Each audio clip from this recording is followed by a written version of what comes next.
होने वाले दामाद संग महिला के जाने के बाद अभी तक उनका कोई सुराग नहीं लग रहा है, मगर इस बेमेल लव स्टोरी में लगातार नए तथ्य सामने आ रहे हैं। अब शनिवार को खुद महिला के पति ने चुप्पी तोड़ते हुए स्वीकारा है कि उसकी पत्नी ने ही होने वाले दामाद को जिद कर मोबाइल दिलाया था, मगर वो अपनी होने वाली पत्नी से कभी कभार चंद मिनट व उसकी पत्नी से दिन भर बतियाता रहता था। शुरुआत में कुछ संदेह जरूर हुआ, मगर बात को नजरअंदाज कर दिया गया।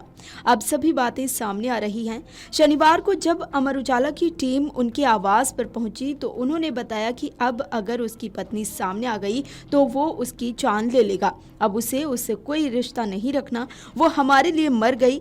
रहा सवाल बेटी की दूसरी जगह शादी करने का, तो इस विषय में अब 1 वर्ष बाद कोई विचार किया जाएगा।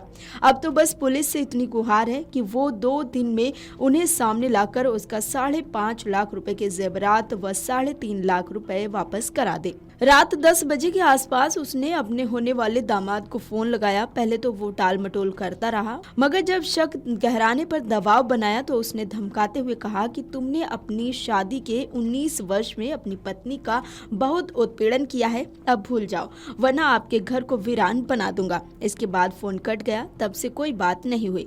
अब पुलिस उन्हें तलाशने में लगी हुई है। मांग यही है कि जल्द से जल्द उनसे आमना सामना कराकर सामान वापस करा दिया जाए। बेटी के पिता ने बताया कि रक्षाबंधन पर उसने पड़ोस के अपनी मौसी के बेटे से 18 वर्ष की हो चुकी बेटी के लिए रिश्ता तलाशने का जिक्र किया।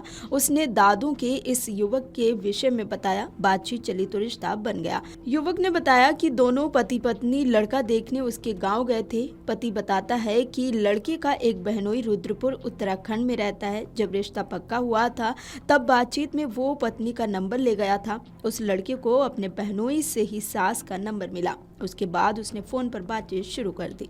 मार्च में उसकी पत्नी ने उसे खबर दी कि दामाद की तबीयत ठीक नहीं है, वो उन्हें देखने जा रही है। उसके बाद वो उसके वहां 5 दिन रुककर आई। उस समय छोटे बेटे को लेकर साथ गई थी। पति के अनुसार 6 अप्रैल को वो पत्नी के कहने पर ही उसकी बहन के घर कार्ड देने गया था। उसके निकलते ही उसने अपनी बहन को ये भी कहा था कि रात में उन्हें वहीं रोक लेना। उसे मॉल लेकर चली गई।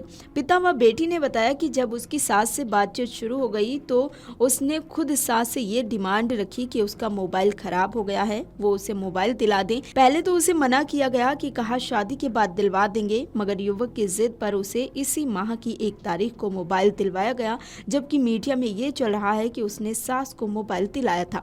खुद पति व आसपास के लोगों ने स्वीकारा कि शुरुआत में जरूर 2 से 3 घंटे बात होती थी, मगर बाद में वो दिन भर अपने होने वाले दामाद से मोबाइल पर बातों में लगी रहती थी।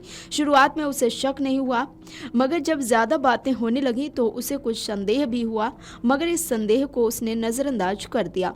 बेटी ने भी बताया कि इस बीच उससे कभी 3-4 बार बात हुई। हमेशा माँ ही उससे बात करती रहती थी। माँ के मोबाइल से ही उसने कभी बात करने का प्रयास किया तो वो कुछ देर में ही बात करना टाल देता था।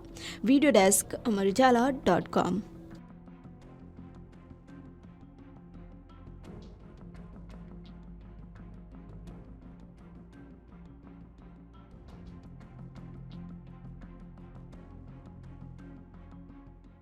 अगर आप ये वीडियो YouTube पर देख रहे हैं तो हमारे चैनल को सब्सक्राइब करें और बेल आइकन को दबाना ना भूलें। अगर आप Facebook पर ये वीडियो देख रहे हैं तो हमारे पेज को लाइक करें।